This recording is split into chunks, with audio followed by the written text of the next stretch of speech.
आज मैं यूपी पेट के महत्वपूर्ण प्रश्नों के साथ आपके सामने हूँ। जो क्वेश्चन आपके एग्ज़ाम में आने के चांस सबसे ज़्यादा है, तो इसमें आपके सिलेबस में एक टॉपिक है घातांक एवं करड़ी। तो घातांक से हम लोग आज चर्चा करेंगे कुछ मोस्ट इंपॉर्टेंट क्वेश्चन। इसमें क्या होता है कि जो भी आपको करड़ी दी हो गई वो अनंत तक अगर जा रही है और उसके बीच में जो संख्या और चिन्ह दिया होगा, इसका बहुत ही अहम रोल होगा मेरे भाई। अगर संख्या जो दी गई होगी उसको दो क्रमागत संख्याओं के गुणनफल में तोड़ना होगा। दो क्रमागत संख्याओं के गुणनफल का मतलब जैसे 6 दिया गया तो दो क्रमागत संख्या क्या हो जाएगी जिनका गुणनफल 6 आ रहा हो, 2 और 3। तो 2 गुणे 3 करेंगे, बीच का चिन्ह देखेंगे इस करड़ी का तो इसमें प्लस दिया गया है। यदि करड़ी का चिन्ह प्लस दिया गया है, ध्यान देना, यदि करड़ी का चिन्ह प्लस दिया गया है तो हमेशा बड़ी वाली संख्या जो होगी वो आपकी क्या होगी, आंसर हो जाएगी।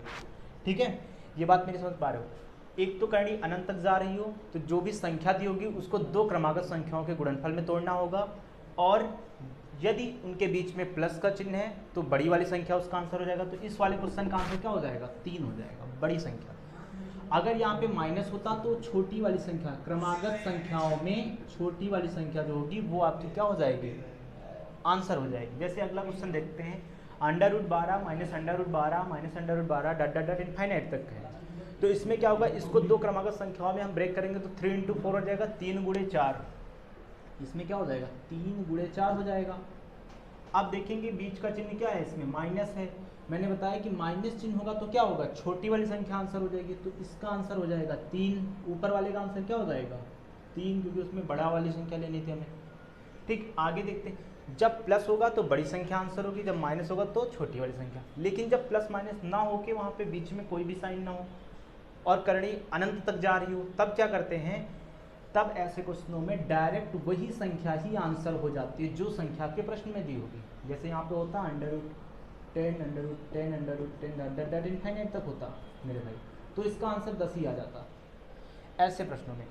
और अगर यहाँ पे मैं बात करूँ, जैसे एक एग्जांपल और करेंगे कि √20 प्लस √20 प्लस √20, ये भी आपके अनंत तक जाएंगे। तो यहाँ पे आप लोग बताइए क्या होगा, √20 plus √20 dot dot dot infinite तक जाएगी। तो क्या देखेंगे कि बीच में प्लस है और इस कौन सी दो क्रमागत संख्याओं का गुणनफल है, तो 4 × 5 प्लस चिन्ह है, मतलब बड़ी वाली संख्या ली जाएगी। तो इसका आंसर क्या हो जाएगा, 5 हो जाएगा। तो ये ऐसे प्रश्न थे जो बहुत ही इंपॉर्टेंट है, इसको एक बार आप लोग रिवाइज करके जरूर जाइएगा और ऐसे प्रश्नों को एक बार प्रैक्टिस कर लें। प्रैक्टिस करने पे ही आपको आ जाएंगे। तो बस ये डायरेक्ट आंसर ऐसे ही निकाल सकते हैं। अब हम अगला टाइप देखेंगे जहाँ से क्वेश्चन आने के चांस बनेंगे। तो अब अगला टाइप जो होगा उसमें हम लोग देखते हैं, अगला टाइप आपका जो है उसमें एक क्वेश्चन यूपी ट्रिपल पेट का बहुत ही फेवरेट इंपॉर्टेंट क्वेश्चन है, हाथ मिलाने वाले प्रश्न। इसमें क्या होता है कि जैसे कोई भी क्लासरूम है, सारे बच्चे क्लासरूम से निकलने के टाइम एक दूसरे से हाथ मिला रहे हैं। तो जब वो एक दूसरे से हाथ मिला रहे हैं तो क्वेश्चन उठता है कि अंत में सब कितने लोगों ने एक दूसरे से हाथ मिलाया, कितने हाथ मिलाए गए, ये क्वेश्चन आता है। तो हाथ मिलाने वाले प्रश्न पे आपको डायरेक्ट फार्मूला याद रखना है।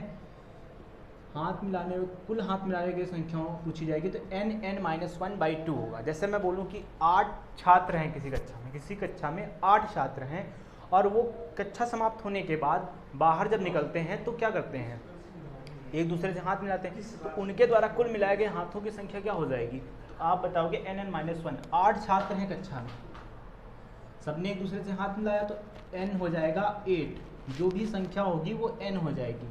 8(8-1/2) तो हो जाएगा 8 - 1 7/2, ये 4 28, इसका आंसर आ जाएगा।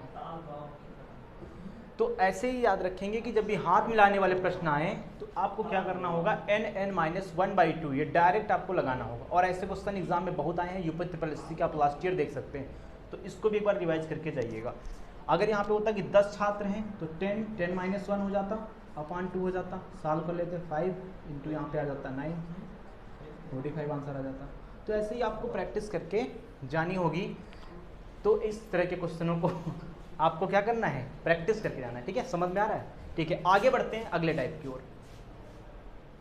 और तीसरा टाइप है जो भी, ये भी बहुत ही इंपॉर्टेंट टाइप है कि किसी संख्या को 52 से भाग देने पर 44 शेष बचता है। यदि उसी संख्या को 13 से भाग दिया जाए तो शेषफल क्या होगा। ये भी बहुत ही इंपॉर्टेंट टाइप है किसी भी एग्जाम के लिए। इसमें क्या करते हैं मेरे दोस्त, इसमें क्या करते हैं, जो भी आपको दिया होगा शेष, पहले वाला जो शेष दिया होगा, एकदम शॉर्ट ट्रिक समझेंगे, जो पहले वाला शेष दिया होगा 44 जैसे यहाँ पे दिया गया है, जो पहले वाला शेष दिया होगा उससे दूसरी वाली संख्या जिससे निकालना होगा उससे आपको डायरेक्ट भाग दे देना है। ठीक है, तो क्या आ जाएगा 5 यहाँ पे शेषफल आ जाएगा। 13 से अगर 44 को भाग देंगे तो 5 शेषफल आ जाएगा। और यही इस प्रश्न का आंसर होगा कि यदि किसी संख्या को 52 से भाग देने पर 44 शेष बचता है, यदि तो उसी संख्या को 13 से भाग देने पर कितना शेषफल बचेगा। तो आपको क्या करना है कि ऐसे प्रश्न में जो भी आपका पहला वाला शेषफल दिया होगा उसको दूसरी वाली संख्या से भाग दे देना, डायरेक्ट आपका आंसर आ जाएगा। ऐसा ही क्वेश्चन एक आप लोग और नोट कर लीजिएगा, तो आप लोग करके आंसर जो है कमेंट बॉक्स पे डालिएगा। क्वेश्चन ये है कि एक संख्या को 391 से भाग देने पर, एक संख्या को 391 से भाग देने पर शेषफल 58 शेष बचता है। एक संख्या को 391 से भाग देने पर शेषफल 58 शेष बचता है। यदि उसी संख्या को 17 से भाग दिया जाए तो शेषफल क्या आएगा। प्रश्न समझिएगा, सेम क्वेश्चन है, आपको इसी तरह से करना है। आंसर आप लोग कमेंट बॉक्स पे छोड़ दीजिएगा। ऐसे ही अन्य क्वेश्चनों की सीरीज लेकर मैं पार्ट 2 लेकर आपके सामने बहुत जल्द आऊँगा। आप लोग इतनी प्रैक्टिस कर लीजिएगा। धन्यवाद।